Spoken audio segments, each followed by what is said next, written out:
Hello my dear friends and students, welcome to English Max. सबसे पहले तो आप लोगों को नववर्ष की हार्दिक शुभकामनाएं। ये साल आप लोगों के लिए बहुत ही फ्रूटफुल हो और आप सब लोगों का सिलेक्शन हो जाए और आप लोग हमें 1 कुंटल मिठाई भेजें। चलिए, ये थी शुभकामनाएं और मजाक।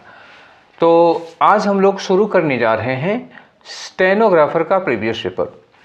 इसके पहले अभी हम लोग जो कर रहे थे वो था IB-ACIO का पेपर, तो उसमें हम लोगों ने 9 सेट लगा लिए। अब stenographer grade C and D का पेपर हम लोग करने जा रहे हैं। ये पेपर हुआ था 2023 में और ये पेपर हो रहे थे 12 अगस्त, 13 अगस्त और 14 अगस्त को। 3 दिन हुए थे और तीनों दिन 3-3 शिफ्ट है, तो कुल 9 पेपर हो जाएंगे इसके भी। लेकिन ये 9 पेपर 9 दिन में ख़त्म होने वाला नहीं है बच्चा। आप लोगों को पता ही है कि स्टेनोग्राफर में कितने क्वेश्चन आते हैं, 100 क्वेश्चन आते हैं। और 100 क्वेश्चन को एक वीडियो में डिस्कस करने का मतलब हम क्या बहुत फास्ट वीडियो बनाएं, तब वो कहीं हो पाएगा, मतलब 2 घंटे में। ठीक है, आपका पेपर सॉल्व करना और मेरा समझाना, दोनों में टाइम टेकिंग अलग अलग होती है।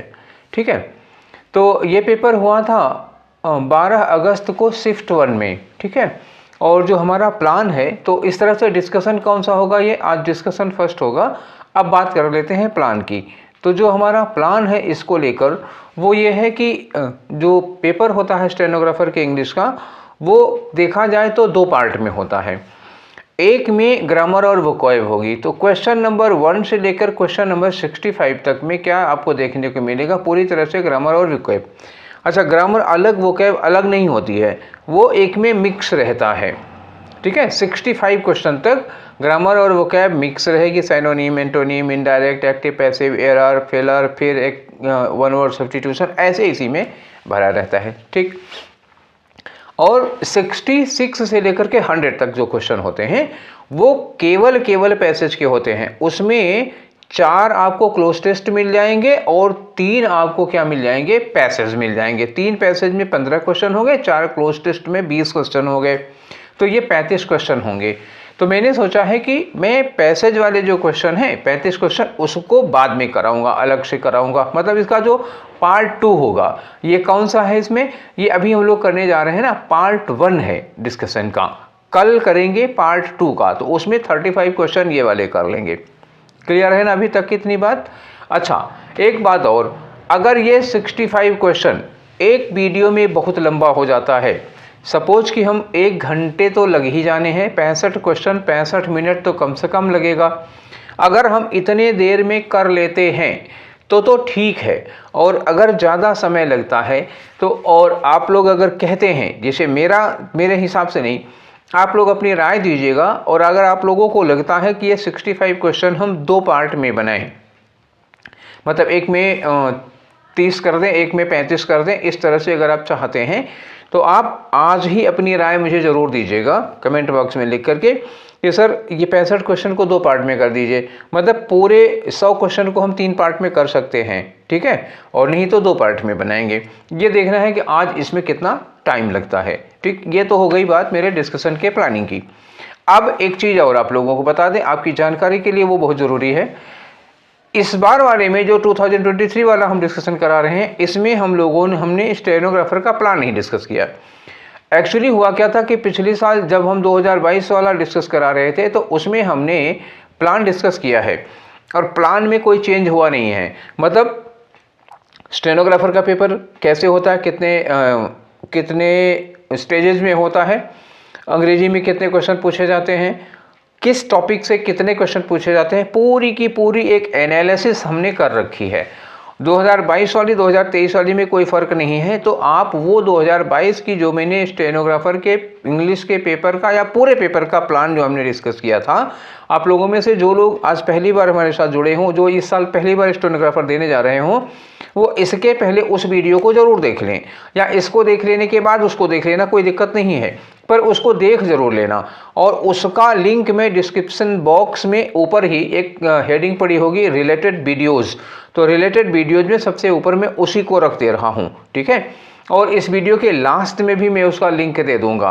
ठीक, 2 बात। अच्छा, इस वीडियो का जो पीडीएफ है उसमें मैंने 65 क्वेश्चन का पीडीएफ नहीं, 100 क्वेश्चन का पीडीएफ दिया है, ताकि मुझे कल फिर से पीडीएफ ना देना रहे। ठीक है, तो आज हो गई ये सारी बातें जो मुझे डिस्कशन के पहले करनी थी। तो पीडीएफ आप लोगों ने सॉल्व भी कर लिया होगा। चलिए अब देखते हैं कि ये 65 क्वेश्चंस में कितने आप लोगों के सही हुए हैं, कितने गलत हुए हैं, और जो गलत हुए हैं वो क्यों गलत हुए हैं, उनकी जगह पर क्या होना चाहिए। ठीक है, तो स्टार्ट करते हैं अपना डिस्कशन। और आपकी स्क्रीन पर ये रहा पहला क्वेश्चन। तो पहला क्वेश्चन ही किस पे हो गया बच्चा, ये पहला ही क्वेश्चन हो गया इडियम का। तो इडियम में क्या दिया है, स्पिल द बीन्स। तो स्पिल द बीन्स का मतलब होता है कि बाल की खाल उधेड़ना। बाल की खाल उधेड़ना से ज़्यादा सटीक इसका ऑप्शन क्या होगा, किसी सीक्रेट को डिस्क्लोज कर देना। देखो, बाल की खाल उधेड़ते हैं हम तब भी किसी हिडन मीनिंग को या किसी सीक्रेट को डिस्क्लोज करते हैं। तो कुल मिलाकर ये होता है कि किसी सीक्रेट को रिवील कर देना या डिस्क्लोज कर देना। ऑप्शन ढूंढिए। लिखा है not that difficult to comprehend, मतलब समझने के लिए बहुत कठिन, ये भी नहीं होगा। To make fun of someone, ये भी नहीं होगा। रिवील अ सीक्रेट, मतलब किसी राज को उजागर कर देना, किसी सीक्रेट को खोल देना। तो ये रहा आपका तीसरा आंसर। ठीक है, तीसरा ऑप्शन होगा पहले वाले क्वेश्चन में। ठीक है ना, इतने तक तो क्लियर है। चलिए आगे बढ़ते हैं क्वेश्चन नंबर 2 में। क्वेश्चन नंबर 2 में क्या है, ये देखिए ऑप्शन में क्या लिखा है, नो एरर। तो इसको छोड़ दो, पढ़ने की कोई जरूरत नहीं है। वैसे क्वेश्चन में जो स्लैश लगे हैं वो भी अपनी कहानी कहे ही रहे हैं। ठीक है, तो क्वेश्चन पढ़ के बेटा देखो, लिखा है the Arabian Nights have many interesting stories for readers. Arabian Nights एक किताब है जिसमें बहुत सारी कहानियों का कलेक्शन है, लेकिन अरेबियन नाइट्स जो है ये एक बुक का नाम है। तो जब बुक का नाम होगा तो उसके लिए हम हैव क्यों लगाएंगे, अरेबियन नाइट्स के साथ हमें हैज़ लगाना चाहिए, क्योंकि ये एक बुक का नाम है। किसी भी बुक का नाम हो, किसी सब्जेक्ट का नाम हो, जैसे फिजिक्स लिखा हो तो क्या प्लूरल वर्ब लगाओगे, नहीं ना। या लिखा है जैसे मान लो चेतन भगत की एक नावल है टू स्टेट्स, तो हम कहते हैं कि two states are an interesting novel of Chetan Bhagat की इज एन इंटरेस्टिंग नॉवेल। तो जाहिर सी बात है, किताब का नाम है, बुक का नाम है, तो उसके लिए हम क्या लगाएंगे, इज लगाएंगे, सिंगुलर वर्ब लगाएंगे, प्लूरल वर्ब नहीं लगाएंगे। तो आपकी जानकारी के लिए ये ज़रूरी था कि अरेबियन नाइट्स एक बुक है। ठीक है, उस बुक का ये नाम है, इसलिए हैव नहीं हैज़ लगेगा। तो एरर कौन सा हो गया, थर्ड वाला हो गया। चलिए आगे, नेक्स्ट क्वेश्चन है आपका क्वेश्चन नंबर 3। क्वेश्चन नंबर 3 में क्या है, फिर से वही एरर की बात आई, लेकिन इसमें एरर है ही, क्योंकि नो एरर का ऑप्शन इन्होंने नहीं दिया है। स्लैश अपनी कहानी कहते हैं, यहाँ देखो एरर लिखा हुआ है। अब चलिए पढ़ के देखते हैं। इसको लिखा कि she has been speaking 4 languages very fluent since childhood. Since childhood, अब यहाँ सिंस चाइल्डहुड दे दिया ना, सिंस के साथ टाइम दे दिया, तो इसका मतलब हैज़ बीन स्पीकिंग में कोई गड़बड़ी नहीं है, ये ठीक है। ठीक है, अब हमको गलती किसमें ढूंढनी है, 4 लैंग्वेजेस। 4 लैंग्वेजेस में भी कोई गलती नहीं है। अब क्या हो गया, वेरी फ्लुएंट। फ्लुएंट क्या है बेटा, ये भी ये एडजेक्टिव है, जबकि फ्लुएंट किसके लिए लगा हुआ है, फ्लुएंट लगा हुआ है बोलने का ढंग। तो एक्शन के लिए, वर्ब के लिए, किसी कार्य के लिए हम लोग क्या लगाते हैं, एडवर्ब ऑफ मैनर। यहाँ हमको लगाना चाहिए था adverb of manner. Adverb of manner का मतलब हुआ कि यहाँ हमें, जहाँ फ्लुएंट लिखा है वहाँ लिखना चाहिए फ्लुएंटली। ठीक, she has been speaking 4 languages very fluently, बहुत ही फ्लुएंटली। फ्लुएंटली मतलब धारा प्रवाह ढंग से बोलती रही है। तो जो फ्लुएंट है वो एक्चुअली गलत हो गया, यहाँ पे फ्लुएंटली होना चाहिए था। तो आपका आंसर कौन सा हो गया, पहला वाला हो गया। ठीक है इतना, चलिए आगे चलते हैं। Question number 4। क्वेश्चन नंबर 4 में एक अंडरलाइन किया हुआ है ये पोर्शन, कह रहे हैं इसकी जगह पर क्या होगा, अगर वो सही है तो नो सब्स्टिट्यूशन। पढ़ के देखो, स्पीक स्लो। लिखा है लेस्ट you will wake up mummy. ठीक है, तो धीरे धीरे बोलो, नहीं तो मम्मी जाग जाएंगी, एमिली ने टेस्ट से कहा। ठीक है, तो ये 2 कैरेक्टर हो गए। तो एक रूल आप लोगों ने पढ़ा होगा, क्या हो पढ़ा होगा, कोरिलेटिव्स या मॉडल वर्ब पढ़े हैं, तब आपने पढ़ा होगा कि लेस्ट के साथ, इस लेस्ट का मतलब क्या होता है, कहीं ऐसा ना हो। तो इस लेस्ट के साथ जब हम कोई सब्जेक्ट लगाते हैं तो उसकी अगली जो मॉडल वर्ब होगी वो होगी शुड। ठीक है, only should can be used with lest, no other modal verb और helping verb is allowed. Lest के साथ केवल शुड लगा सकते हैं, शुड के अलावा दूसरी कोई मॉडल वर्ब या हेल्पिंग वर्ब आप नहीं लगा सकते हैं, ये फिक्स होता है। तो लेस्ट के साथ विल की जगह पर क्या लगाना चाहिए आपको, शुड लगाना चाहिए, और आपका आंसर कहाँ है, थर्ड में जो शुड दिया हुआ है। ठीक है ना, क्लियर हो गया। चलिए आगे बढ़ते हैं। नेक्स्ट क्वेश्चन आपका है क्वेश्चन नंबर 5। तो क्वेश्चन नंबर 5 में बच्चा क्या दिया हुआ है, इन्होंने कहा कि एक सेंटेंस है, इसको आप पैसिव वॉइस में चेंज करो। तो पैसिव वॉइस में चेंज करने के लिए हमें सबसे पहले क्या देखना होगा, सबसे पहले आप हेल्पिंग वर्ब और मेन वर्ब को देखिए। हेल्पिंग वर्ब मेन वर्ब को जब आप पैसिव में चेंज कर लेंगे, उसके बाद ऑप्शन ढूंढ लेंगे तो आपको पता चल जाएगा। शायद ही कोई प्रॉब्लम आएगी तो फिर हम लोग आगे देखेंगे। यहाँ लिखा the students have presented national level project to jury successfully. Have presented, ठीक है ना। हैव प्रेजेंटेड का मतलब क्या हुआ, यहाँ हमें हो चाहिए क्या, हैव। जब हैव के साथ थर्ड फॉर्म होती है तो हम क्या लगाते हैं, बीन, और बीन के साथ वर्ब की थर्ड फॉर्म। क्या उन्होंने प्रेजेंट किया, नेशनल लेवल प्रोजेक्ट्स। अच्छा, प्रोजेक्ट्स यहाँ भी हमको प्लूरल मिल रहा है तो हमको प्लूरल मतलब हैव बीन के साथ ही थर्ड फॉर्म चाहिए। तो पहले आप ढूंढिए कहाँ आपको हैव बीन मिल रहा है। ये वर्ब प्रेजेंटेड है, हो ही नहीं सकता, हैड बीन हो ही नहीं सकता। जब हम डायरेक्ट से इनडायरेक्ट बनाते हैं तब हैव का हैड करते हैं, जब एक्टिव से पैसिव बनाते हैं तो हैव का बहुत होगा तो हैज हो जाएगा या हैज का हैव हो जाएगा, नहीं तो उसमें बीन लगेगा और वर्ब की थर्ड फॉर्म लगेगी। ठीक है, यहाँ हैव प्रेजेंटेड है, बीन नहीं लगा है, ये भी गलत हो गया। यहीं केवल लिखा है हैव बीन प्रेजेंटेड, और मैंने आपसे क्या बोला था, आप पहले हेल्पिंग वर्ब और मेन वर्ब को चेंज करके देख लीजिए। इतने में मोस्ट प्रोबेबल कि आपका काम बन जाएगा।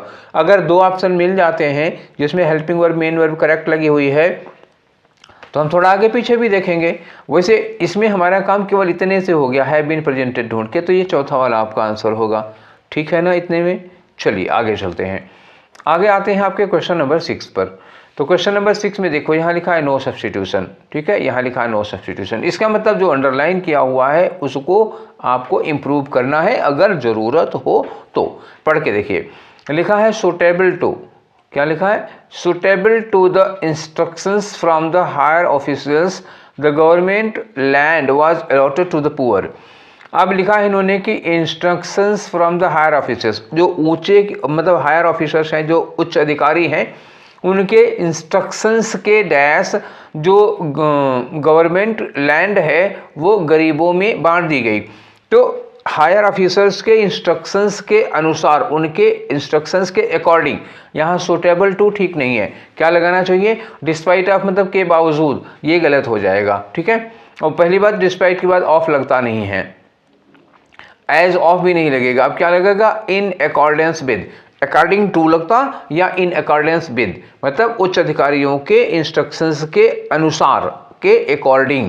तो इन अकॉर्डेंस विद लगा लो या फिर अकॉर्डिंग टू लगा लो, दोनों सही होते, और ये हमारा चौथा वाला सही हो गया। ठीक है, कोई प्रॉब्लम नहीं ना। चलिए आगे बढ़ते हैं, अगर कोई प्रॉब्लम हो तो आप बाद में भी बता सकते हैं। तो क्वेश्चन नंबर 7 में आ जाओ, फिर स्लैश लगे हैं, इसका मतलब यहाँ एरर का मैटर होगा। तो ये देखो एरर लिखा हुआ है। अच्छा, एरर होगी ही होगी क्योंकि नो एरर का कोई ऑप्शन नहीं है। ठीक, the team played extremely good during the match, पूरे मैच के दौरान टीम बहुत अच्छा खेली। अच्छा, ये जो गुड किसके लिए लगा है, वो किसके लिए लगा है, प्लेड के लिए लगा हुआ है। प्लेड क्या है भाई, प्लेड है वर्ब।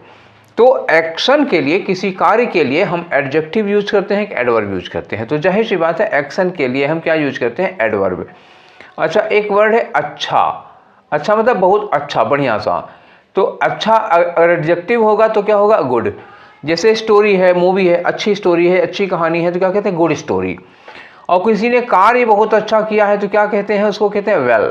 जैसे प्लेड क्या कहते हैं, well played, well said, well played, well सैंग, ऐसे होता है। ठीक है, तो यहाँ पे जहाँ गुड लिखा हुआ है वहाँ पे होना क्या चाहिए, वेल होना चाहिए। क्यों, क्योंकि ये खेलने का ढंग है, तो एडजेक्टिव नहीं, यहाँ पर एडवर्ब ऑफ मैनर होना चाहिए था। ठीक है ना, तो ये गलत हो गया, ये आपका आंसर हो गया चौथा वाला। ठीक है, चलिए आगे बढ़ते हैं। अब आपका क्वेश्चन नंबर 8 है। क्वेश्चन नंबर 8 में क्या करें, फिर वही पैसिव वॉइस में चेंज करो। पैसिव वॉइस में चेंज करने के लिए मैंने आपसे बताया था कि आप हेल्पिंग वर्ब मेन वर्ब को पकड़ लो, सबसे पहले यही काम करो। तो यहाँ लिखा है the stranger had intended the execution of the plot, यहीं तक में हम देख लेंगे, ठीक है। बट बॉयज 12 इसके में बाद में चल जाएंगे, पहले हम यही देख लेते हैं। The stranger had intended. अच्छा, हैड के साथ वर्ब की थर्ड फॉर्म लगने का मतलब हुआ कि हमारी पैसिव में क्या चाहिए, हैड बीन और वर्ब की थर्ड फॉर्म इंटेंडेड। तो पहले आप हैड बीन इंटेंडेड है तो ढूंढो, वाज इंटेंडेड गलत है, हैड बीन इंटेंडेड ये हो सकता है, कुड हैव बीन इंटेंडेड बिल्कुल नहीं होगा, वाज बीइंग इंटेंडेड बिल्कुल नहीं होगा। हो गया ना, क्या मैंने कहा था, यही कहा था ना कि आप सबसे पहले हेल्पिंग वर्ब और वर्ब को कर लो, उसको ढूंढ लो ऑप्शन, उसके बाद आगे बढ़ना। अगर दो में आपको हैड बीन इंटेंडेड मिल जाता तो उसी दोनों को हम चेक करते, नहीं तो छोड़ो। आगे आ जाओ क्वेश्चन नंबर 9 में। तो ये रहा आपका क्वेश्चन नंबर 9। कहाँ है ये देखो, इसमें आपको बताना है एंटोनिम। किसका एंटोनिम बताना है, ये अंडरलाइन किया हुआ है, लिखा it is a misconception that the more you learn the more likely you are to succeed. इन्होंने कहा कि ये एक मिसकंसेप्शन है कि द मोर यू लर्न, जितना ज़्यादा आप सीखेंगे, जितना ज़्यादा आप ज्ञान इकट्ठा करेंगे, the more likely you are to succeed, उतनी ही ज़्यादा संभावना है आपके सफल होने की, ठीक। तो इन्होंने कहा कि ये धारणा गलत है, मिसकंसेप्शन है ये। अच्छा, जबकि होना चाहिए कि ये कंसेप्शन सही है।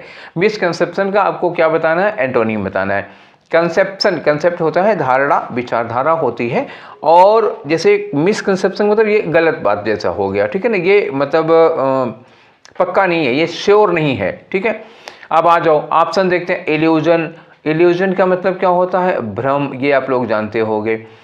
हेलुसिनेशन क्या होता है, ये भी भ्रम होता है, मृगमरीचिका जिसको कहते हैं, जिसमें फिजिक्स में आपने पढ़ा होगा, टोटल इंटरनल रिफ्लेक्शन या रिफ्रैक्शन जो भी होता है, मुझे फिजिक्स नहीं आती ज़्यादा, पूर्ण आंतरिक परावर्तन होता है, उसकी वजह से जहाँ पानी नहीं होता वहाँ भी हमको पानी दिखाई देता है, बालू वालू होती है तो रेत पर लाइट रिफ्लेक्ट करती है, ठीक। बहुत ज़्यादा डिटेल में नहीं जानता, बस इतना होता है, ठीक है। और ज़्यादा जानना हो तो आप साइंस वाले सर से पूछ लेना, ठीक। फैलेसी का मतलब भी होता है माया मोह या भ्रम, तीनों का मतलब क्या हो गया, माया मोह भ्रम।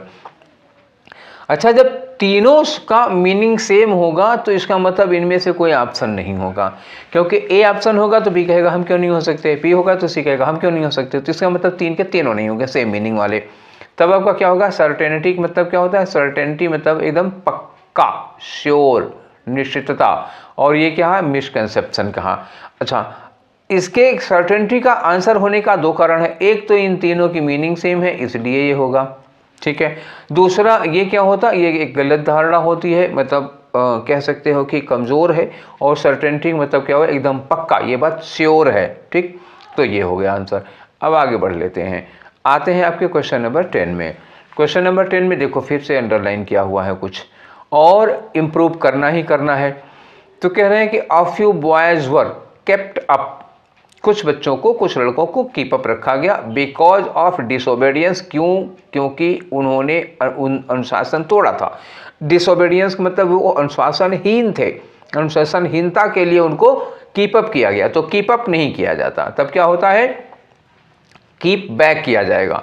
देखो कीप अप क्या होता है, आप लोगों ने देखा होगा कि जब कोई आदमी कुछ परफॉर्म करता है, बहुत अच्छा परफॉर्म करता है, तो अक्सर हम लोग कमेंट में लिख देते हैं कि good, keep it up. Keep it up का मतलब क्या हुआ, इसी पेस को बनाए रखो, ये जो प्रोग्रेस है इसको कंटिन्यू रखो। तो कीप अप मतलब उसको कंटिन्यू रखना, मेंटेन रखना।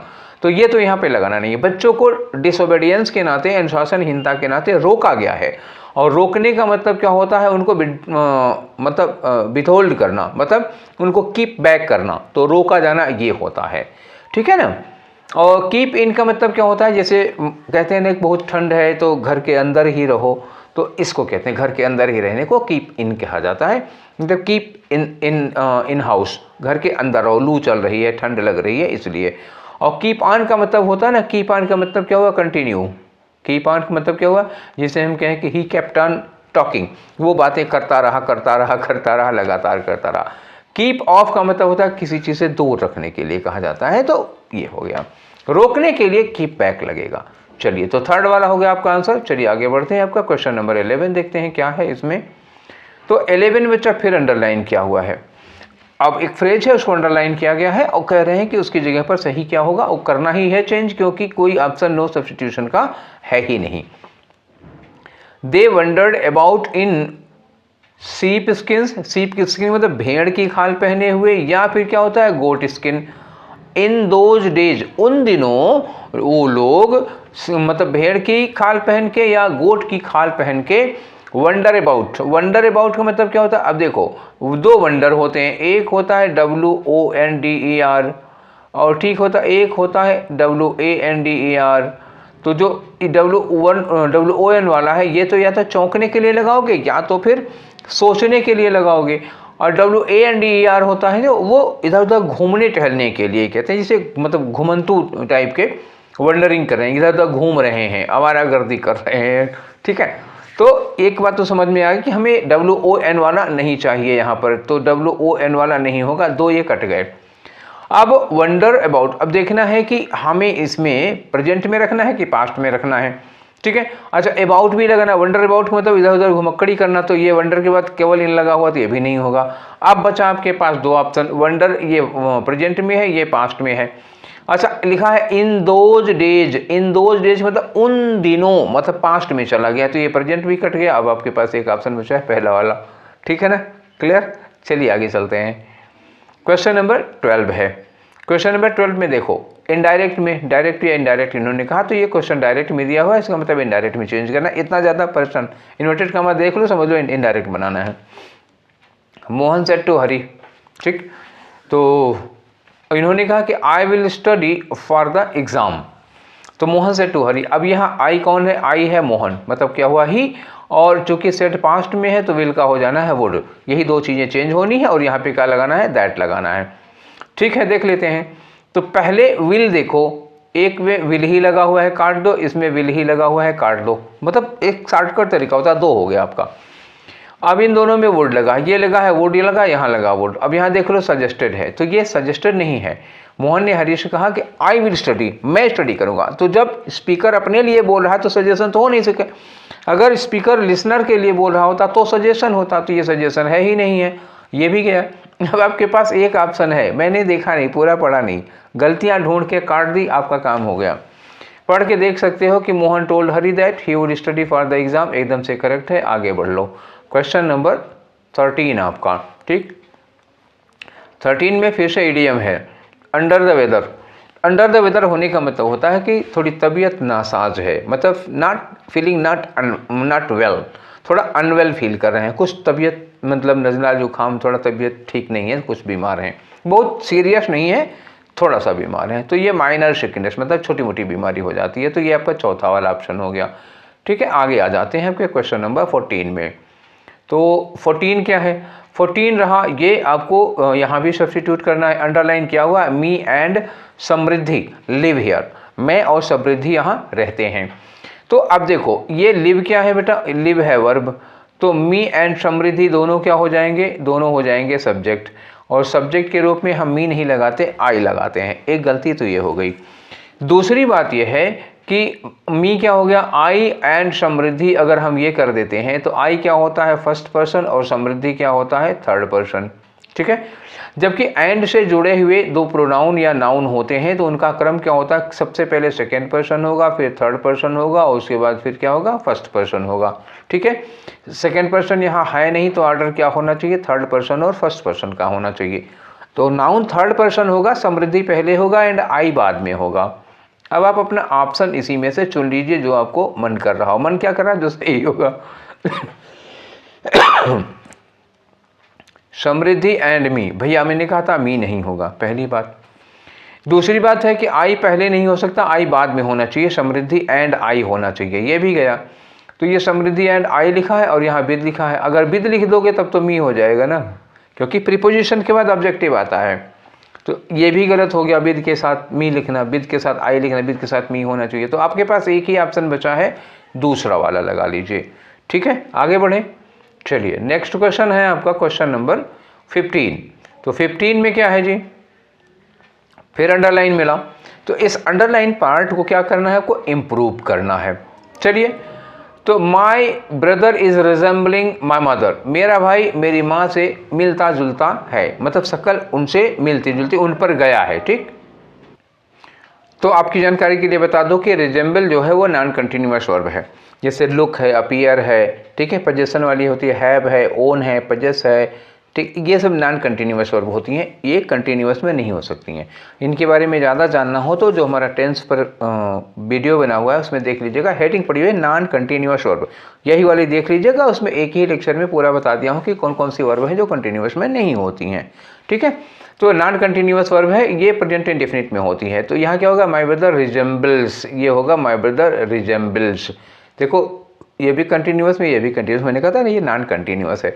अच्छा, हैड रिजेंबल्ड क्यों करोगे, क्योंकि प्रेजेंट उसकी विशेषता है ना मेरे भाई की, ये विशेषता प्रेजेंट इंडेफिनिट में होगी।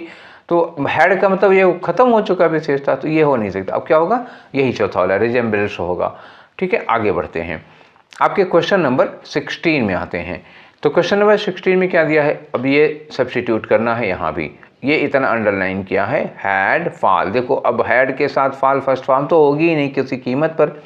चलिए क्वेश्चन पढ़ के देखिए कि द साइंटिस्ट सेज, वैज्ञानिकों का ये कहना है कि while the complete core meltdown at Chernobyl, ठीक है ना, was a major disaster. Chernobyl में जो कोर थी वो मेल्ट डाउन हो गई, ये एक बहुत बड़ा डिजास्टर था। तो ये बात हुई उन्होंने। और आगे कहें कि इट हैड फॉल, भाई हायल हैड है तो हैड के साथ हमें वर्ब की थर्ड फॉर्म चाहिए। अच्छा, पास्ट में होगा, ये पास्ट में होगा क्योंकि ये मेल्ट डाउन भी पास्ट है, ये देखो वाज भी पास्ट है। आगे लिखा है कि it had fall for sort of catastrophe, catastrophe में जो आपदा विनाश होता है उसके लिए कहते हैं। Many nuclear power critics had feared, देखो यहाँ फिर पास्ट आया, had feared the so called China syndrome. अब आ जाओ यहाँ पे, हमें हैड के साथ जो वर्ब की फर्स्ट फॉर्म लगी है उसकी जगह पे हमें हैड के साथ वर्ब की थर्ड फॉर्म चाहिए, या तो हम फॉल की सेकेंड फॉर्म फेल कर लेते हैं, ठीक है ना। तो अब बाकी इसमें कोई दिक्कत नहीं है, फॉर सॉर्ट ऑफ। तो लिखा है कि it fail much sort of, ये तो ठीक है, it fail much sort of, नहीं मच क्यों लगा देंगे, यहाँ फार लगा हुआ है तो फार लगाओ, तो ये गलत हो गया। ये फेल तो सही है लेकिन ये मच नहीं लगाना है इसको। लिखा it fell far shorter, shorter comparative degree है, नहीं लगेगा, देन लगा होता तब लगता।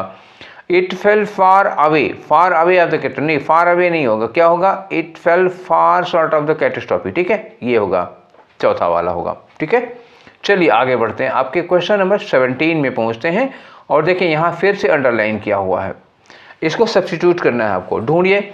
लिखा है कि no sooner had I reached the station, जैसे ही मैं स्टेशन पे पहुंचा, व्हेन नहीं लगेगा, यहाँ क्या लगेगा, देन लगेगा। फिर वही बात कोरिलेटिव्स की, नो सोनर के साथ क्या लगता है, नो सोनर के साथ देन लगता है, हार्डी स्कार्सली के साथ व्हेन लगता है, नॉट ओनली के साथ बट आल्सो लगता है, बोथ के साथ एंड लगता है, ऐसे ही कोरिलेटिव्स होते हैं। तो नो सोनर के साथ आप देन लगाओगे, व्हेन नहीं लगाओगे। तो ढूंढिए किसमें देन का ऑप्शन मिल जाता है। अच्छा ये क्या था, हाँ इम्प्रूवमेंट है, देन एक तो इसमें व्हेन लगा हुआ है, व्हेन लगा हुआ, ये देन लगा हुआ है, तो एक देन लिखा हो, केवल एक देन मिला, हो गया था। चलिए अब 18 नंबर पे आ जाते हैं, देखते हैं आपका क्वेश्चन नंबर 18 क्या कह रहा है। क्वेश्चन नंबर 18 में आपको इडियम ढूंढना है, इन फैशन। इसके लिए आप एक इडियम ढूंढिए, ये चार के चारों इडियम हैं। Denim jackets are in fashion these days, denim के जो जीन्स हैं, जैकेट्स हैं, वो इस समय फैशन में है। तो फैशन में होने को क्या कहोगे, इन अ नटशेल का मतलब संक्षेप में ये होगा नहीं, इन ल्यू ऑफ का मतलब होता है आल्दो, इन ल्यू ऑफ का मतलब होता है इंस्टेड ऑफ, ठीक है, एट द प्लेस ऑफ, तो ये भी नहीं लगेगा। इन हैंड का मतलब आपके हाथ में है, इन वोज का मतलब होता है इन फैशन, तो आपका कौन सा आंसर हो गया, चौथा वाला, इन वोज मतलब इन फैशन। अब आ जाओ 19 नंबर में भाई, तो ये रहा आपका 19 नंबर। 19 नंबर में आपको एंटोनियम बताना है किसका, ब्रेव का। अब मीनिंग नहीं बताया, ब्रेव मतलब होता है बहादुर आदमी, तो एंटोनियम बताना है। मूविंग का कोई लेना देना नहीं, फियरलेस साइनोनियम हो जाएगा, कावर्ड डरपोक हो गया, एंटोनियम हो गया। एडल्टरस ये गलत हो जाता है, एडल्टरस मतलब बहुत ही लिचर टाइप का आदमी है, जिसको कहते हैं व्यभिचारी। व्यभिचारी का मतलब बहुत ही मतलब इलीगल सेक्सुअल रिलेशंस जो रखते हैं दूसरों के साथ, उनको एडल्टरस कहा जाता है। तो ये हटाओ, इनका कोई मतलब नहीं है। तो आपका क्या हो गया, ब्रेव का अपोजिट कावर्ड हो गया, ठीक है। 20 में आ जाओ, 20 में क्या करना है आपको, पैसिव वॉइस में चेंज करना है किसको, दे हैव बिल्ट। फिर वही बात आई, हैव आई, हैव आने का मतलब क्या हुआ, हैज या हैव के साथ आपको बीन चाहिए और बीन के साथ वर्ब की थर्ड फॉर्म चाहिए, बिल्ट होना चाहिए। ढूंढो हैव बीन, दे, देखो अगर दे इसके एक्टिव में सब्जेक्ट है, दे पैसिव में सब्जेक्ट होगा ही नहीं, और उसके बाद हैव बीन बिल्डिंग नहीं होगा। अच्छा लिखा अ न्यू ब्रिज, यहाँ लिखा है ना अ न्यू ब्रिज, अ न्यू ब्रिज के साथ क्या लगेगा, हैज बीन के साथ बिल्डिंग नहीं लगता। A new bridge, will have, कहाँ से विल हैव ले आएंगे जो है तो a new bridge has been built, ये चौथा वाला हो गया। आगे आ जाओ, क्वेश्चन नंबर आपका 21। मैं ज़्यादा फास्ट तो नहीं चल रहा ना, देखो जब आराम से समझ जा रहे हो तो हम आगे बढ़ जा रहे हैं ना, इसलिए अब वो एक ही क्वेश्चन पे क्या बार बार मथते रहेंगे ना, एक बार दही मथने से मलाई निकल चुकी है, बार बार मथने पे मलाई नहीं आएगी।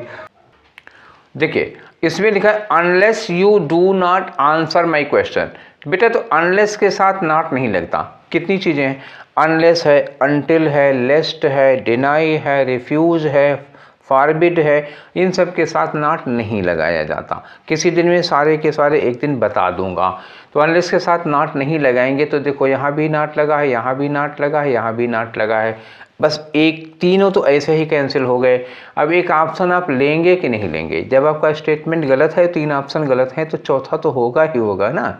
चलिए आगे बढ़ते हैं, आपका क्वेश्चन नंबर 22, ठीक है, नहीं हाँ 22 में क्या करना है आपको, एरर ढूंढनी है। चलिए yesterday I went to the store, ठीक है, यस्टरडे लिखा है तो यस्टरडे के नाते यहाँ वर्ब की सेकेंड फॉर्म सही है। एंड बाई सम ग्रोसरी, तो जब एंड से दो वर्ब जोड़ोगे, एंड के पहले आप सेकेंड फॉर्म लगाओगे तो एंड के बाद फर्स्ट फॉर्म कैसे लगाओगे, यहाँ भी तो वर्ब की सेकेंड फॉर्म होनी चाहिए ना, ये वर्ब की सेकंड फॉर्म होनी चाहिए। तो बाय गलत है, बॉट लगना चाहिए था, ठीक है, went to market and bought some grocery, went past में तो बाई प्रेजेंट में कैसे हो जाएगा, ठीक है, तो ये रहा आपका आंसर। आगे बढ़ते हैं 23, तो ये है आपका 23 में फिर अंडरलाइन मिला, इसको इम्प्रूव करो, ठीक है। लिखा है कि आफ्टर मच एफर्ट्स, बड़ी कोशिश के बाद, I could finally hit the nail, ओ इम्प्रूव नहीं करना, एडियम है, इसकी मीनिंग बतानी है, ठीक है, ज़्यादा तुक्का मार दिए तो गलत हो गया, ठीक है। तो hit the nail on the head, hit the nail on the head मतलब ये नेल है, ठीक है, इसके ऊपर एकदम ठीक इसके ऊपर हथौड़ा मारोगे तो इसका मतलब क्या हुआ, एकदम सटीक काम कर रहे हो, ठीक। तो एक्सीडेंटली इंजर वनसेल्फ, बिल्कुल नहीं, इंजर नहीं करना है। मेक एन एरर, एरर तो बिल्कुल नहीं करना है। स्पीक और एक्ट प्रिसाइजली, एकदम प्रिसाइजली मतलब सटीक काम करना, एकदम एक्यूरेट काम करना, तो ये हो गया आपका। कंप्लीट अ टास्क स्विफ्टली, बड़ी जल्दी से काम खत्म करना, ये बिल्कुल नहीं है। Hit the nail on the head, हथौड़ी मतलब कील पर हथौड़ी एकदम नेल के हेड पे पड़ती है तो इसका मतलब आप बहुत सटीक काम कर रहे हो।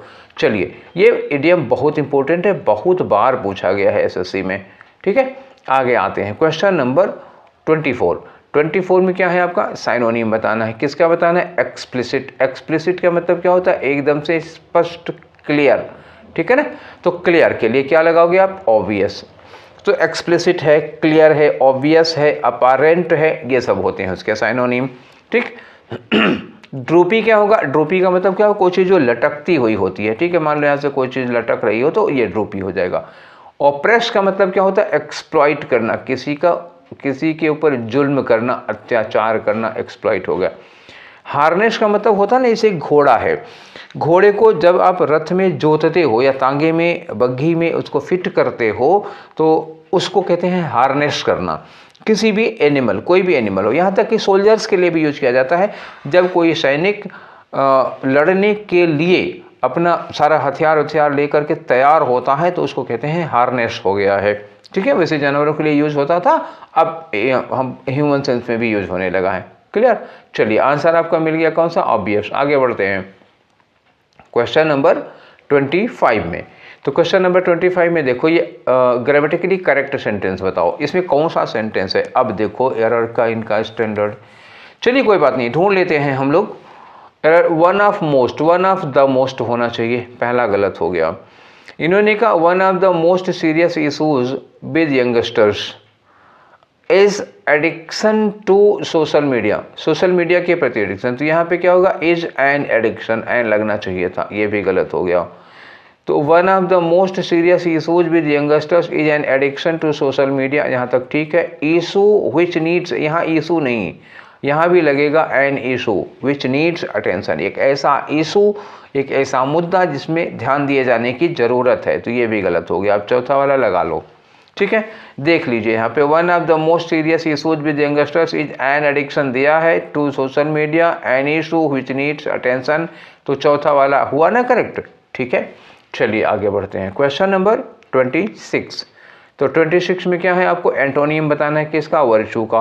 वर्चू का मतलब क्या होता है, नोबल क्वालिटीज, किसी भी व्यक्ति के अंदर जो महान मतलब अच्छे अच्छे गुण होते हैं, जैसे सच्चाई है, ईमानदारी है, मेहनत है, तो इस तरह के गुणों को कहते हैं वर्चू, जिसमें ढेर सारी अच्छाइयाँ ही हों, बुराइयाँ ना हों।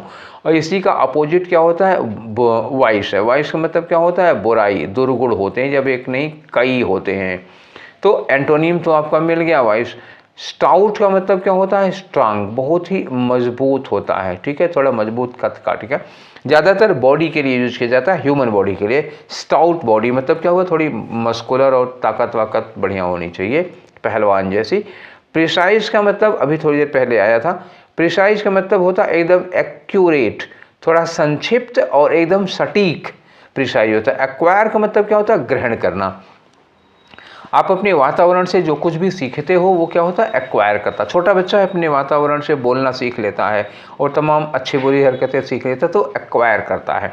मतलब जो आप किताब से नहीं पढ़ रहे हैं, जिसको आपको कोई पढ़ा नहीं रहा, आप माहौल से, एटमॉस्फेयर से सीख रहे हो, एक्वायर करना होता है। आगे बढ़ते हैं, क्वेश्चन नंबर 27। 27 में फिर क्या है, आपको ग्रामेटिकल एरर ढूंढनी है इसमें से। चलो लिखा, it takes me an hour, an लगा, आर के पहले एन लगा, ठीक है, और टेक्स ठीक है, यहाँ पे इट के लिए टेक्स लगा। To get to work at the moment, ठीक है, यहाँ तक तो कोई दिक्कत नहीं है। But when the new road is finished, लेकिन जब नई रोड तैयार हो जाएगी, बन जाएगी, तो इट बी मच क्विकर, तो इसमें मतलब और जल्दी हो जाएगा, मुझे कम समय लगेगा, तो इट बी नहीं होगा, तब क्या होगा, इट विल बी। ठीक है ना, it will be much quicker. तो यहाँ पे जो इट बी मच क्विकर है वो विल बी होना चाहिए था, तो थर्ड वाला गलत हो गया। ठीक है, आगे आ जाओ, 28 में आ जाओ। ठीक है, अब ये रहा क्वेश्चन आपका, फिर से ग्रामेटिकल एरर का क्वेश्चन है। लिखा, I am sure that time changes things.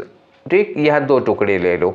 I am sure, मुझे पूरा यकीन है, श्योर हूँ मैं कि टाइम चेंजेज थिंग्स, समय जो है वो थिंग्स को, वो चीज़ों को चेंज कर देता है, समय चीज़ों को बदल देता है।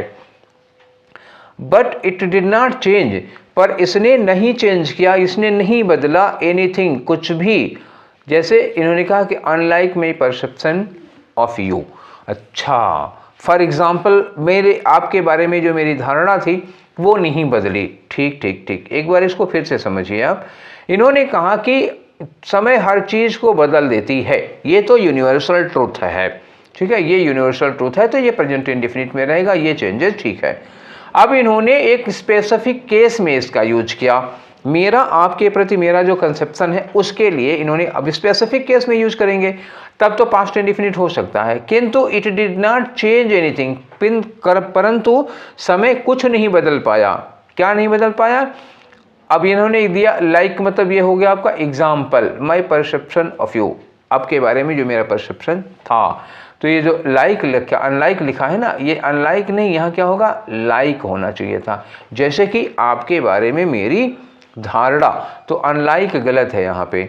ठीक है, आगे आ जाओ, क्वेश्चन नंबर 29 है। तो 29 में क्या करना है आपको, अरेंजमेंट का क्वेश्चन है। ठीक है, तो अरेंजमेंट में पढ़ना शुरू करते हैं हम लोग एक तरफ से, ज़्यादा समय नहीं वेस्ट करेंगे। तो देखो लिखा है, Pandit Vidyadhar Bhattacharya was consulted by Sawai Raja Jai Singh second of Jaipur, मतलब सवाई राजा जय सिंह पंडित विद्याधर भट्टाचार्य से कंसल्ट किए थे।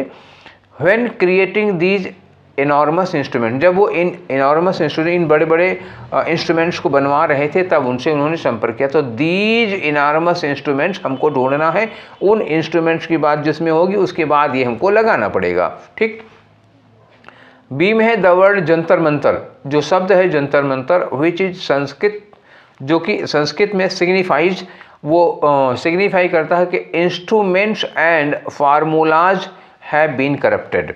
ठीक है ना, तो वो शो करता है इंस्ट्रूमेंट्स और फार्मूलाज, लेकिन ये जंतर मंतर क्या हो गया है, हैज़ बीन करप्टेड। तो जिन इंस्ट्रूमेंट्स की बात कर रहे थे इनार्मस इंस्ट्रूमेंट्स, यही वाले तो हैं।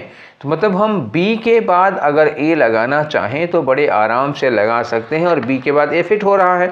यहाँ पर बी में इंस्ट्रूमेंट्स की बात हो रही है, ए में दीज इंस्ट्रूमेंट्स लिखा हुआ है, तो एक हो गया हमारा बी के बाद ए, पेयर हो गया। ठीक है, अब इसके बाद आगे लिखते हैं कि his measurements of the equinox. जो इक्विनॉक्स होता है, विषुव होता है, जो 1 सितंबर में होता है और 1 मार्च में होता है। ठीक है, तो ये जो विषुव होता है, इन्होंने कहा कि प्रिसेशन एंड द इक्लिप्टिक्स, जो ये ग्रहण से related ecliptics obliquity are his 2 most important contribution to astronomy, Pandit Vidyadhar की। तो ये क्या हो गई, वो जो आज की एस्ट्रोनॉमी है उसके लिए उनका ये सबसे बड़ा योगदान है।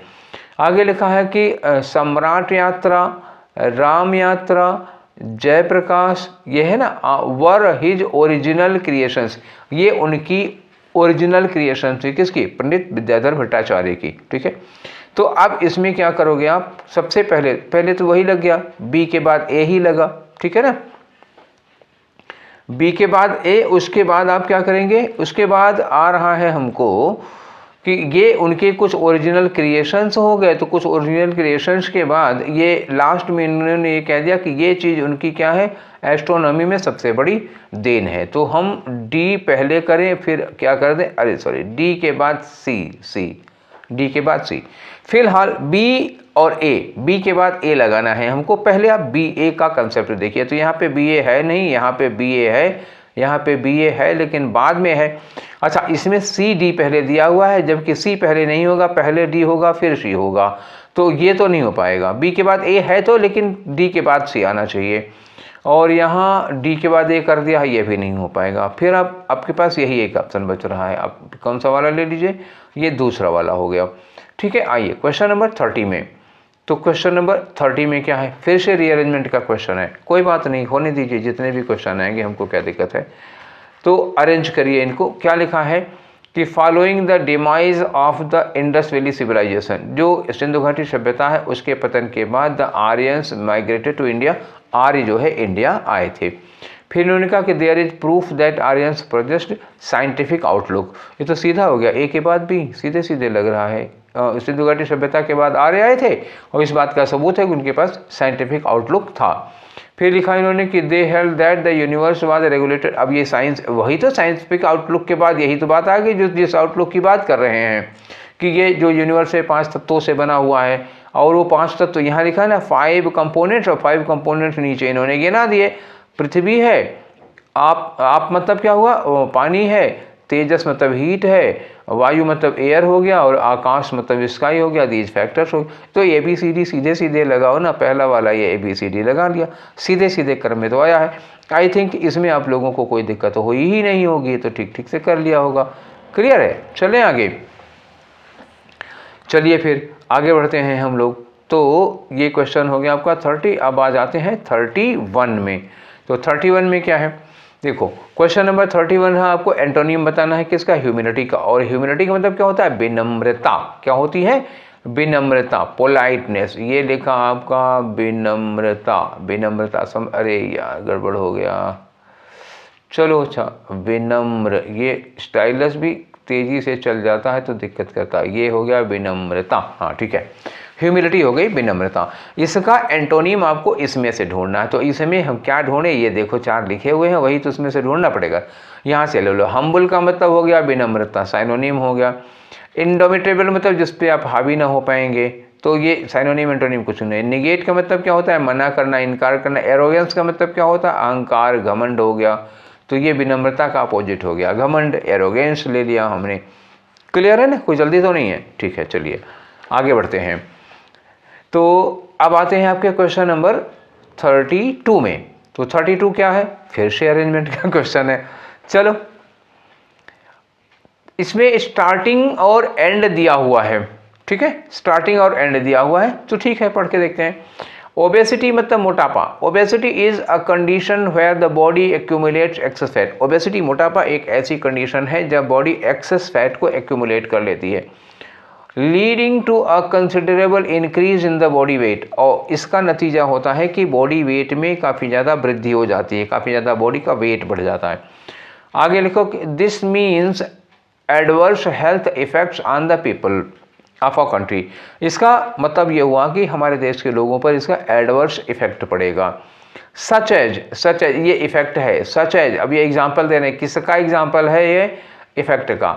हाई ब्लड प्रेशर हो सकता है, हाई कोलेस्ट्रॉल हो सकता है, डायबिटीज़ हो सकती है, हार्ट डिजीज हो सकते हैं, लीडिंग टू प्रीमेच्योर डेथ, और इनका नतीजा होता है प्रीमेच्योर डेथ हो जाना। आगे लिखा it is assuming alarming proportion in our country, और ये हमारे देश में खतरनाक मात्रा तक, अलार्मिंग प्रोपोर्शन मतलब खतरनाक मात्रा में हमारे देश में खतरनाक रेशियो में पहुंच गया है मोटापा। यही आगे लिखा टू अवॉइड दिस, और इससे अगर बचना है तो lifestyle needs to be changed, हमें अपनी लाइफ स्टाइल को चेंज करना पड़ेगा। और इन्होंने कहा होता क्या है कि लैक ऑफ स्पोर्ट्स, आप खेलकूद थोड़ा कम कर रहे हैं, सीडेंटरी लाइफ स्टाइल, बैठे बैठे काम करते हैं, मतलब हाथ पैर चलता नहीं है, also contribute to higher obesity, और अब यहाँ आल्सो लगाई, ये भी हायर ओबेसिटी को कंट्रीब्यूट करता है। तो इसका मतलब हुआ कि डी के बाद कंटिन्यू कर दो। यहाँ क्या हुआ कि यहाँ इन्होंने बताया ना कि लाइफ स्टाइल वगैरह है, ये लाइफ स्टाइल वगैरह है, तो लाइफ स्टाइल के बाद यही चीज़ें, लैक ऑफ स्पोर्ट वगैरह ये चीज़ें आएंगी, तो मतलब क्या करना है हमको, डी को लास्ट में कर देना है। और डी क्योंकि S6 से कनेक्ट कर रहा है तो इसलिए डी को लास्ट में कर दिया। अब S1 से कौन कनेक्ट कर रहा है ये बताओ, तो S1 से क्या करोगे, ये सी कनेक्ट करोगे। क्यों? उन्होंने बताया कि ओबेसिटी की ये कंडीशन है और मतलब बॉडी में इंक्रीज हो जाता है, ये सब हो जाता है। उसके बाद क्या करोगे, ये हमारे देश में खतरनाक लेवल तक बढ़ता चला जा रहा है। तो अब ये शुरुआत क्या हो गई, हमारी सी से हो गई। अब हमको कनेक्ट करना क्या है, कनेक्ट करना है, जैसे ये सच एज दिया, सच एज किसको कह सकते हो, सच एज यही बैड इफेक्ट्स है ना, मैंने कहा था ना कि बहुत बड़े बैड हेल्थ इफेक्ट आ रहा है, जिसका एग्जांपल दे दिया इन्होंने। तो ए के बाद बी तो लगना ही लगना है, तो ए और बी मतलब ये स्टार्टिंग है, ये एंड है, तो बीच में क्या लगा दिया हमने, ए बी लगा दिया, ठीक है ना, मिल गया CABD। क्लियर? डी S6 से कनेक्ट हो रहा है और सी जो है वो S1 के अधूरेपन को पूरा कर रहा है, बीच में बचा AB या BA। तो अब जो B है वो A में जो इफेक्ट की बात की गई तो उसी का एग्जाम्पल दिया है B में, तो A के बाद B लगेगा, खत्म कहानी, ठीक है ना। तो ऑप्शन कौन सा होगा, CABD, ये हो गया ना CABD। चलिए आगे चलते हैं, क्वेश्चन नंबर 33 देखते हैं आपका, ठीक है। तो ये रहा आपका क्वेश्चन नंबर 33। आ जाओ 33 में क्या है जी, पैसिव नहीं इनडायरेक्ट में चेंज करना है। तो लिखा है my mother asked me, mummy ने मुझसे पूछा कि who is the new mathematics teacher. तो हु ही होगा, तो अब ये जो इज लगा है इंट्रोगेटिव के लिए लगा हुआ, तो ये इज कहाँ चला जाएगा, टीचर के बाद चला जाएगा। तो who the new mathematics teacher, और इंट्रोगेटिव से जब हम इनडायरेक्ट बनाते हैं तो इंट्रोगेटिव नहीं रहता, हेल्पिंग वर्ब सब्जेक्ट के बाद चली जाती है। चलो चेंज करो, कंजंक्शन कोई लगना नहीं है। Who the new mathematics teacher were, अब भैया वर क्यों हो जाएगा, या सिंगुलर है। अब यहाँ है हु द न्यू, इज नहीं होगा, वाज होना चाहिए, दो गलतियाँ हो गई इसमें, दोनों में वाज पीछे लगा हुआ है। अब देखो क्या गलती है, आस्क्ड मी तक ठीक है, who the new mathematics teacher was, और यहाँ लिखा है हु न्यू द मैथमेटिक्स, अरे नहीं, हु द न्यू होगा, द पहले होगा न्यू बाद में होगा, तो ये क्रम गलत हो गया, द न्यू यहाँ पे लिखा हुआ है, तो ये चौथा वाला हुआ। अब आगे आ जाओ 34 में, ठीक है। तो 34 में क्या है, एरर ढूंढनी है आपको, एरर ढूंढनी है। तो देखो, by the way a lorry crashed into the car, by the way मतलब सड़क पे, मार्ग में एक लारी मतलब एक ट्रक कार से टकरा जाती है, but the boys were lucky, लेकिन बच्चे लकी थे और स्कैप्ड विद ओनली माइनर इंजरी, थोड़ी मोड़ी चोट लगी, बाकी सब लोग बच गए। तो बाय द वे का मतलब क्या होता है, इत्तेफाक, ये इत्तेफाक नहीं होगा, लिखा यहाँ क्या होगा, on the way, on the way मतलब क्या होगा, रास्ते में, बाय द वे नहीं, तो ऑन द वे हो गया, ठीक है ना। तो ये पहला वाला गलत हो गया आपका, ठीक। चले आगे 34 के बाद आते हैं आपके 35 में, और 35 में क्या करना है, 35 में पैसिव वॉइस है, can you give her a book. तो कैन रखोगे, ये इधर चला जाएगा, और चाहे तो हर से लेके आओ, चाहे अ बुक से लेके आओ, और करना क्या होगा, बी बी के बाद क्या लगा देंगे, गिवन। तो सबसे पहले बी गिवन ढूंढ लो आप, उसके बाद हम आगे कुछ मैटर बढ़ाते हैं। बी गिवन, यहाँ पे बी गिवन है और यहाँ पे बी गिवन है, यहाँ पे बी गिवन नहीं है, यहाँ पे बी गिव दिया हुआ है। तो एक तो ये मैटर। अब बचा हमारे पास दो ऑप्शन। दो ऑप्शन क्या है कि कैन यू। अच्छा, जब यहाँ पे ये यहाँ ले आओगे तो हर का सी बनेगा, यू तो बनेगा नहीं, तो दूसरा वाला भी गया। अब आपके पास क्या ऑप्शन बचा, पहला वाला बचा। ठीक है ना, चले आगे चलते हैं। अगला क्वेश्चन है आपका 36 में क्या है, आपको इनडायरेक्ट में नहीं, ये इनडायरेक्ट में है, इसको आपको डायरेक्ट में चेंज करना है, तो दिमाग थोड़ा ज़्यादा लगाना पड़ेगा। द सिक्योरिटी आस्क्ड है ना, तो आस्क्ड मतलब यहाँ सेड हो जाएगा, चारों में वही है, आस्क्ड हिम, यही इन्वर्टेड कामा लगेगा। हु ही वाज, ये हु कौन है, हु होगा ये हिम, तो मतलब क्या हुआ, इसके लिए यहाँ पे क्या लगा रहा होगा, हु यू, और ये वाज जो है वो यहाँ के क्या बन जाएगा, हु आर यू। ठीक है, एक हो गया, शुरुआत में हु आर यू होगा। व्हिच फ्लैट यू विश्ड, अब यहाँ अगर विश्ड है तो इसका मतलब क्या हुआ, यहाँ पे होगा which flat do you wish, क्योंकि डू इनडायरेक्ट में बनेगा, डू इधर चला जाएगा, डू का डिड बनेगा, लेकिन डिड लगता नहीं तो विश का विश्ड हो जाएगा। तो which flat do you wish to visit. चलो अब ढूंढते हैं हम लोग, which flat do you wish to visit, यहाँ होगा हु आर यू, ये ठीक है। व्हिच फ्लैट यू विश्ड, अच्छा अगर ये यू विश्ड डायरेक्ट में हो जाएगा तो इनडायरेक्ट में क्या हो जाता है पता है, ही हैड विश्ड हो जाता, तो ये नहीं होगा। यहाँ लिखा है who are you which flat do you wish to visit, ये हमारा आंसर हो गया। यहाँ लिखा who are you which flat are you wishing, भाई आर यू विशिंग नहीं होगा, तब तो फिर यू वर विशिंग हो जाता पैसिव में। यहाँ लिखा who are you which flat you wish to be visited, तो which flat you wish, wish का विश नहीं, विश टू बी विजिट, यहाँ टू बी विजिटेड लगा दिया, ये भी गलत हो जाएगा। तो ये सब गलत हो गए। एक ऑप्शन आपका कौन सा, सेकंड वाला है जो पूरा पूरा सही जा रहा है। अब आ जाओ किसमें, 37 में। तो 37 में क्या दिया है, इसमें ग्रामेटिकल एरर निकालो। Salman finishes the work, Salman काम को फिनिश कर लेता है with in hours, with in hours मतलब क्या हुआ, घंटे भर के भीतर। बट ही डिलेज, डिलेज का मतलब क्या हुआ, देर हो जाती है उसको, यहाँ फिनिशेज लिखा, यहाँ डिलेज लिखा है, क्लियर है, दोनों का टेंस सही सही लगा हुआ है। It if not accompanying by Rohit, मतलब अगर रोहित साथ नहीं दे तो उसको देर हो जाती है। अब एक बार फिर से देखो, सलमान काम को, किसी काम को, जो भी काम करता है उसको घंटे भर के भीतर, मतलब घंटों के अंदर ही कर लेता है, ये आदत होगी, लेकिन उसको लेट हो जाती है, उसको डिले हो जाता है, देर हो जाती है, तो दोनों प्रेजेंट इंडेफिनिट, ठीक है। अगर उसको रोहित का साथ नहीं होता, इफ नॉट अकम्पनिंग बाई, अब देखो यहाँ बाई रोहित लिखा है ना, बाई रोहित का मतलब क्या होगा, स्ट्रक्चर पैसिव वॉइस का है, स्ट्रक्चर पैसिव वॉइस होने का मतलब अकम्पनिंग नहीं होना चाहिए, क्या होगा, अकम्पनीड बाई, ये वर्ब की थर्ड फॉर्म होगी, तो अकम्पनीड बाई होना चाहिए था। कौन ऑप्शन हो गया, ये अकम्पनिंग बाई, ये गलत है, तो आपका दूसरा वाला आंसर हो गया। ठीक है, अब आ जाओ क्वेश्चन नंबर 38 में। तो ये रहा आपका 38 में आपको एंटोनिम बताना है किसका, डाइवल्ज का। ठीक है, तो डाइवल्ज एक बार शायद और आ चुका है ये ना, कि डाइवल्ज नहीं, वो था स्पिल द बीन्स, पहला क्वेश्चन था स्पिल द बीन्स, उसका मतलब क्या होता है, यही डाइवल्ज होता है। डाइवल्ज का मतलब क्या होता है, रिवील कर देना, किसी सीक्रेट को ओपन कर देना, डिस्क्लोज कर देना। ठीक है, इसका एंटोनिम होगा तो उसको छुपाना हो जाएगा। छुपाने के लिए क्या करोगे, कल्प्रिट, कल्प्रिट मतलब दोषी होता है, कंसील का मतलब छुपाना होगा, यही हम ढूंढ रहे हैं। एग्जीक्यूशन का मतलब होता है किसी चीज़ को इम्प्लीमेंट कर देना, और ऑप्टिंग का मतलब क्या हुआ, सेलेक्ट करना, ऑप्ट करना, चुनना, तो कंसील करना हो जाएगा डाइवल्ज का अपोजिट। अब आ जाओ अपने क्वेश्चन नंबर 39 में। 39 में क्या है, खाली जगह भरना है आपको। On 25th August 1925, the Royal Commission on Indian Currency and Finance dash the establishment of the Central Bank of India।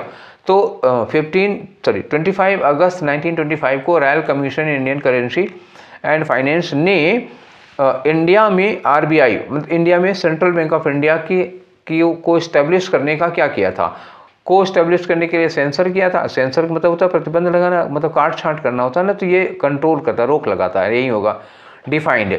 अच्छा, बैंक स्टैब्लिश करने को डिफाइन तो किया नहीं जाता, बैंक स्टैब्लिश करने को क्या किया जाता है, प्रपोज किया जाता है, मतलब उसका प्रस्ताव रखा था उन्होंने कि एक ऐसी सेंट्रल बैंक इंडिया की स्थापित की जाएगी, और फिगर को मतलब कैलकुलेट किया था, तो ये नहीं लगेगा क्या होगा कि बैंक की स्थापना प्रपोज की जाती है, उसका प्रस्ताव रखा जाता है।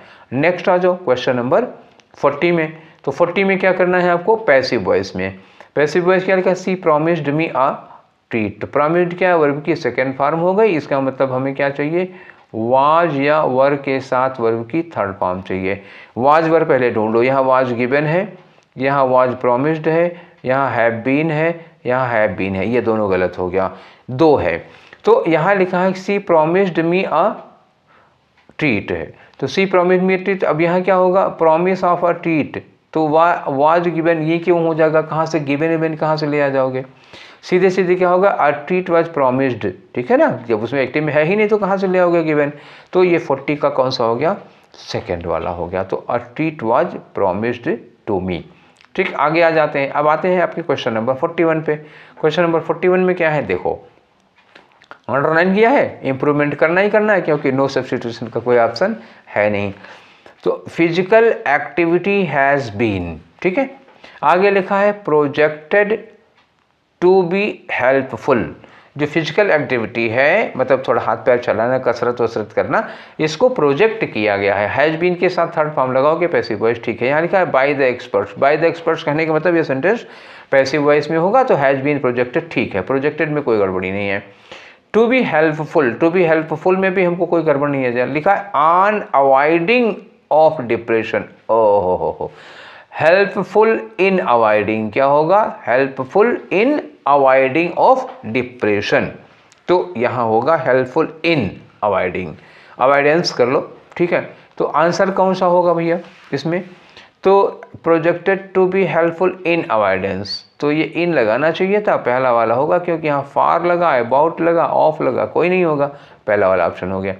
आ जाओ 42 में बेटा। तो 42 आपका ये रहा। 42 में क्या करना है आपको, इनडायरेक्ट में बनाना। लिखा है the class teacher told, class teacher ने कहा कि नील डाउन इन द कॉरिडोर, बरामदे में जाके मुर्गा बन जाओ। नील डाउन बने होगे ना। अब बताओ कमेंट बॉक्स में, अब आप लोग ये बताना कि आप लोगों में से कौन कौन मुर्गा बनाया गया है स्कूल डेज में, ठीक है। सभी बनाए गए होते हैं, उसमें कोई शर्माने की बात नहीं है, लिख देना भाई। अच्छा, ना लिखने का मन हो तो ना लिखना, कोई बात नहीं है, देखेंगे कितने लोग ईमानदार हैं। तो क्लास टीचर ने कहा कि कॉरिडोर में मुर्गा बन जाओ, तो ये उन्होंने क्या दिया था भाई, ये उन्होंने ऑर्डर दिया था ना, कोई एडवाइस तो दी नहीं। तो सबसे पहले ऑर्डर देखो, ये ऑर्डर्ड हो गया, ये टोल्ड होगा, टोल्ड नहीं काम चलेगा, ऑर्डर्ड होगा, और हैड ऑर्डर कहाँ से होगा, पास्ट इंडिफिनिट में होगा ऑर्डर्ड, ठीक। अच्छा, ऑर्डर के बाद दैट लगता नहीं है, ठीक। ऑर्डर के बाद क्या लगता है, ऑर्डर के बाद सीधे लगता है टू नील डाउन, तो ये हो गया थर्ड वाला, ठीक है ना, क्लियर। इंपरेटिव सेंटेंस में कनेक्ट करने के लिए टू लगाते हैं, टू के साथ वर्ब की फर्स्ट फॉर्म, दैट नहीं लगाते हैं। आगे आ जाओ अब 43 में। तो ये 43 आपका, 43 में क्या है, एंटोनियम बताना है किसका, कंटेंटमेंट का। कंटेंटमेंट क्या होता है, सेटिस्फैक्शन। अच्छा ये बताओ, जब आप कहीं जाते हो और आपको वहाँ किसी काम से संतुष्टि मिल जाती है, सेटिस्फैक्शन मिलता है, तो सेटिस्फैक्शन मिलेगा तो आप हैप्पी होगे, सैड होगे, जाहिर सी बात है, अगर आप सेटिस्फाइड होगे तो हैप्पी होगे। इसी का एंटोनियम ढूंढ लो यार, तो ये क्या मिला, सैडनेस मिल गई कि नहीं मिल गई, ठीक है। ऐसे चला करो। ग्रेटनेस महानता हो गई, प्लेजर मतलब खुशी हो जाएगी, तो साइनोनिम हो जाएगा। मीननेस का मतलब क्या हो गया, नीचता, घटियापन, ये लगाना ही नहीं है, कोई ना साइनोनिम है ना एंटोनिम है, तो आपका आंसर क्या होगा, सैडनेस। आगे बढ़े, क्वेश्चन नंबर 44। 44 में क्या है, एक्टिव वॉइस में चेंज करो। Will the gift be delivered, be के साथ डिलीवर्ड है, इसका मतलब बी हटा दो, वर्ब की फर्स्ट फॉर्म लगा दो, बाई हर है, बाई हर यहाँ ले जाओगे तो क्या बनेगा, सी। लेकिन सी के पहले विल लगाना होगा क्योंकि सेंटेंस इंटरोगेटिव है, तो विल पहले रहेगा, इंटरोगेटिव में है तो विल सब में पहले लगा, विल सी, यहाँ तक तो कोई दिक्कत नहीं है। उसके बाद क्या चाहिए हमें, वर्ब की फर्स्ट फॉर्म, बी हटेगा और ये वर्ब की फर्स्ट फॉर्म हो जाएगी, तो हैव नहीं लगाना, हैव नहीं लगाना, ठीक है ना। और विल के, ये विल के बाद डिलीवर्ड कैसे हो जाएगा भाई, विल के साथ सेकेंड फॉर्म लगती नहीं है, तो विल सी डिलीवर, विल के साथ तो फर्स्ट फॉर्म लगाओगे कि नहीं, तो ये रहा चौथा। आगे आ जाओ क्वेश्चन नंबर 45 में। तो 45 में क्या करना है आपको, डायरेक्ट में, ये सॉरी इनडायरेक्ट में दिया हुआ, इसको डायरेक्ट में चेंज करना है। चलो, जब इनडायरेक्ट से डायरेक्ट में करना होता है तो थोड़ी मशक्क़त होती है, कोई बात नहीं। नीरज सेड, नीरज ने कहा कि ही, अब ही कौन हो गया, नीरज ही हो गया, तो इसका मतलब यहाँ क्या रहा होगा, आई। अब ये वुड है तो ही के साथ वुड लगा है, तो इसका मतलब आई के साथ क्या लगाना होगा, इसका यहाँ रहा होगा सैल, ठीक है ना। I shall go as soon as it was, was का क्या कर दोगे आप, इज कर दोगे, क्योंकि स्टेट पास्ट में है। ढूंढो अब, नीरज से तो होगा ही नहीं भाई, पास्ट में ही होगा, तो ये सेज भी नहीं होगा, ये से भी नहीं। यार ये तो ऐसे ही काम बन गया इसमें। रिपोर्टिंग वर्ब सेड है और बाकी 3 प्रेजेंट में है, कहानी खत्म। केवल एक ही देख लो ना, ये सेड एक ही तो मिला, हमारा काम ही खत्म हो गया। ठीक, जो बनाए थे वो देख लो, आई सैल गो, ठीक है, आई सैल गो, यहाँ इट इज़ पॉसिबल, यही वाला हो गया। हालांकि ये हो गया था रिपोर्टिंग वर्ब से ही, और ज़्यादा करने की ज़रूरत नहीं थी। ठीक है, नेक्स्ट आ जाओ 46 में। 46 में अंडरलाइन किया हुआ है, अंडरलाइन करने का मतलब अब इम्प्रूव करो, ज़्यादातर तो वही है। चलो, ही वॉज फटीगिंग बिकॉज, अरे यार फटीगिंग कंटिन्यूअस नहीं होता, फिर वही बात बताई ना, थकना क्या होता है, थकना कोई कार्य नहीं है, तो ये कंटिन्यूअस में नहीं होगा, नॉन कंटिन्यूअस है।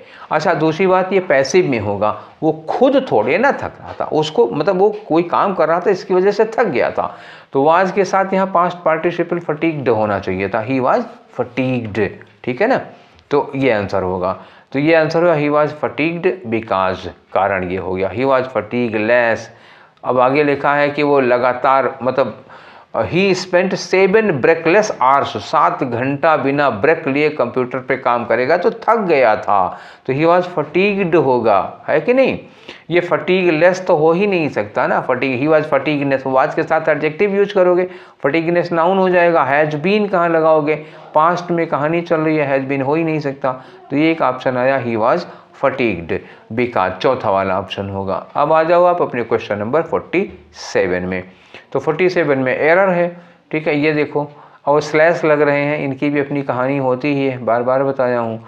चलो आ जाओ, if you have faith in God, अगर आपको ईश्वर में विश्वास है, तो everything turn out to be all right, तो सब कुछ ठीक होगा। ठीक, सुनने में अच्छा लगता है, if you have faith in God, अगर आपको ईश्वर में विश्वास है तो सब कुछ अच्छा होगा, कि होता है, होगा, सब कुछ अच्छा होगा। तो यहाँ पे एवरीथिंग के बाद आपको क्या करना पड़ेगा, everything will turn out to be all right. अच्छा, अगर विल नहीं भी लगाओगे तो एवरीथिंग क्या है, सिंगुलर सब्जेक्ट है, और टर्न प्लूरल हो गया, तो यहाँ क्या होना चाहिए था, टर्न्स कम से कम होता, टर्न्स होता तभी ठीक था। फिलहाल ये टर्न गलत है, और हमारा टर्न कहाँ, ये टर्न है, या तो आपका ऑप्शन फर्स्ट वाला होगा, गलत हो गया। चलिए 48 में आ जाओ। ठीक है, अब हम पहुंच गए ये क्वेश्चन नंबर 48 में। 48 में आपको क्या करना है, साइनोनिम बताना है, किसका, बेनिफिशियल का। बेनी, जहाँ भी देखो, जहाँ भी लग जाएंगे ना बेन, BEN, तो ये क्या हो जाएगा, ये हेल्प करने के लिए आ जाता है, काइंड होता है, दूसरे की मदद करेगा, ठीक है ना। बेनिवोलेंट होता है, बेनिफिशियल होता है, जो दूसरे को फ़ायदा पहुँचाए, दूसरे को लाभ पहुँचाए, ऐसी चीज़ हो जाती है। अब देखो एक वर्ड दिया है कर्नेल, तो कर्नेल की क्या मीनिंग होगी बताओ। कर्नेल जो वर्ड होता है, इसका मतलब होता है ना गांठ, गांठ या गुठली, जैसे कोई फल होता है, आम हो गया या बेर वगैरह खाओ तो उसमें गुठली निकलती है, तो उसको कर्नेल कहा जाता है। और एक वर्ड है विंसम, विंसम का मतलब क्या होता है, बहुत ही अट्रैक्टिव, बहुत ही आकर्षक, बहुत ही फैसिनेटिंग होता है, चार्मिंग होता है। इनका तो कोई मतलब नहीं हुआ, तो इन दोनों को काटो यहाँ से। हेल्पफुल का मतलब क्या होता है, जो दूसरों की मदद करता है, सहायक होता है।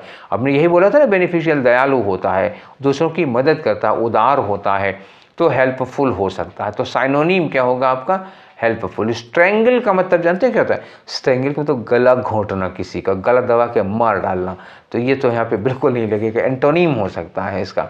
चलिए समझ गए, आगे बढ़ते हैं। क्वेश्चन नंबर 49 में आ जाओ। तो 49 क्या कर रहा है आपका, लेओ, अरेंजमेंट। पढ़ो, लिखा है generation gap is actually the difference between ebullience. Ebullience का मतलब क्या होता है, जोश, खरोश, उत्साह, एंथुजियाज्म, एकदम धरती उलट के रख देंगे ये वाली फीलिंग। ठीक है, तो जो जेनरेशन गैप है एक्चुअली क्या है, डिफरेंस है किसके बीच में, एबुलियंस ऑफ यूथ, और दूसरी ओर ऑन द अदर हैंड, दूसरी ओर क्या हो गया, caution and prudence of old age. एक तरफ युवा है जो धरती उलट देने वाले जोश में है, दूसरी तरफ कॉशन सतर्कता और समझदारी है बूढ़े लोगों में। तो यही जनरेशन गैप है, वो कुछ ये कुछ है। ठीक, स्टार्ट किया इन्होंने जनरेशन गैप से, उन्होंने काफ़ी कुछ एक्सप्लेन कर दिया। एक चीज़ एक्सप्लेन की, अब एक एक करके आगे बढ़ते जाना है, इसमें क्या क्या क्या क्या होना है। ठीक है, तो अब इन्होंने कहा कि और it is expression of the rivalry between the old and the young. हाँ, जो जनरेशन गैप है इसी को आप एक्सप्रेस कर सकते हैं, राइवलरी, प्रतिद्वंदिता होती है किसके बीच में, ओल्ड और यंग के बीच में। तो हमारा स्टार्टिंग सेंटेंस कौन सा हो गया, ए, क्योंकि S1 के साथ ए कनेक्ट हो रहा है। अब देखें और क्या कनेक्ट होता है। द ओल्ड डिक्लेयर, जो बूढ़े लोग हैं वो डिक्लेयर करते हैं यंग को क्या, नॉट टू बी एरोगेंट फूल। जो बूढ़े लोग हैं वो जवान लोगों को क्या कहते हैं, एरोगेंट फूल, अहंकारी मूर्ख। और जो यंग हैं वो क्या डिक्लेयर करते हैं ओल्डर पीपल को, सेनाइल एंड इंसिपिड। सेनाइल का मतलब क्या हुआ, सठिया गए हैं, और इंसिपिड, कोई जीवन में इनके इंटरेस्ट ही नहीं रहा। यहाँ फिर दोनों में कंट्रास्ट दिखा रहे हैं। तो एक्सप्लेन कर दिया इन्होंने बी में भी कि जनरेशन गैप का जो टकराव है वो क्या क्या है। फिर सी में इन्होंने कहा कि the old want to prolong their hold and authority. जो बूढ़े लोग हैं वो परिवार पर अपनी होल्ड, अपनी पकड़, अपनी अथॉरिटी बनाए रखना चाहते हैं, जबकि जो यंग हैं are over eager to grab it. और जो यंग है वो अथॉरिटी अपने हाथ में लेना चाहते हैं। ये टकराव है, मतलब बी में भी टकराव, सी में भी टकराव। द गल्फ, गल्फ का मतलब खाई, इन दोनों के बीच की जो खाई है, two generations can not be bridged, इसको पाटा नहीं जा सकता, बड़ा मुश्किल है पाटना। इन्होंने कहा however in modern times, हालांकि जो प्रेजेंट टाइम है उसमें lifestyle are changing so fast. अच्छा, यहाँ पे गैप पाट रहे हैं, तो फिर डी को लास्ट में कर दो, डी लास्ट में, मतलब एक भैया होगा, ए तो शुरुआत में हो गया और डी जो है वो S6 से कनेक्ट कर रहा, तो डी लास्ट में कर दो। ए पहला, डी आखिरी। देख लेते हैं कोई ऑप्शन है क्या, ये पहला, डी आखिरी, हमको मिल गया। बीच में सी बी है, तो सी बी बी सी में कोई दिक्कत है नहीं, क्योंकि बी में भी दोनों के बीच में टकराव दिखाए हैं, सी में भी दोनों के बीच में टकराव दिखाए हैं। तो सी बी, बी सी दोनों ही हो सकता है। बस ये ध्यान रखना कि स्टार्टिंग ए से होगी, क्योंकि S1 को वो कंप्लीट कर रहा है, और S6 के पहले डी होना चाहिए, क्योंकि डी में कहा इन्होंने कि दोनों के बीच कहीं पाटना मुश्किल है, और S6 में कहा हालांकि जो मॉडर्न लाइफ स्टाइल है उसमें कुछ ऐसा हो रहा है कि ये गैप पट सकता है। ठीक है ना, तो ये हो गया थर्ड वाला। अब आ जाओ, 49 हो चुका, 50 में आओ। 50 में क्या कह रहे हैं भाई, देखो अंडरलाइन पार्ट है, मेक एक्सट्रीमली हंग्री। इसके लिए आप इडियम ढूंढो। इडियम कहाँ दिया हुआ, ये 4 इडियम दिए हुए हैं, इन चारों इडियम्स में से कौन सा लगेगा। तो सेंटेंस पढ़ के देखते हैं। The constant noise from the construction site next door, मतलब क्या हुआ, जहाँ हमारा घर है इसके सामने में, जैसे अभी कुछ दिन पहले हम जब IB वाला करा रहे थे तो नहीं बता रहे थे कि घर के अगल बगल में कुछ खटर पटर कंस्ट्रक्शन का काम चल रहा है तो शोर आ रहा होगा। ऐसे ही तो वो शोर क्या कर रहा था, starting to make me extremely angry. अब मैं चिड़चिड़ा रहा हूँ, गुस्सा दिलाता है मुझे वो बार बार लगातार के खटर पटर और ग्राइंडिंग वाइंडिंग की जो आवाज़ें आती हैं। ठीक है, इसके लिए आप इडियम ढूंढो। तो bring me round, bring me round का मतलब क्या होता है, कम इनटू कंसेंस, होश में लाना। ठीक है, कोई आदमी बेहोश है तो उसको होश में लाना, ये हो गया, ये तो लगेगा नहीं। Drive me up the wall, drive me up the wall यही होता है किसी को बहुत ज़्यादा खिंचा देना, किसी को बहुत तंग कर देना, परेशान हो जाए आदमी, तो हो गया ड्राइव मी। ये आपका आंसर हो गया। ठीक है, यही रहा आंसर। अब और देख लीजिए, ड्राइविंग मी ब्लाइंड, ड्राइविंग मी ब्लाइंड का मतलब जैसे हमको कोई चीज़ पता नहीं है तो जो भी बता दो हम मान लेंगे, तो हमको अंधेरे में रखना, ये हो जाता है। ठीक, चूँकि हमें उस चीज़ के बारे में नहीं मालूम है तो तुम पीतल को भी सोना करके दे दो। ठीक है, ये हो गया। और show me under the table, अच्छा अंडर द टेबल का मतलब होता है ना किसी को घूस देना, ब्राइब करना। ठीक है ना, चलिए तो ठीक है, आज का सेशन आप लोगों को कैसा लगा अपनी राय ज़रूर दीजिएगा, और ये जो मैंने पूछा है वो ज़रूर बताइएगा। फिर मिलेंगे कल वाले सेशन में बाकी के 35 क्वेश्चंस पैसेज वाले लेकर के। तब तक खाइए पीजिए मस्त रहिए। ठीक है, तो कल मिलते हैं। Till then take care, thank you.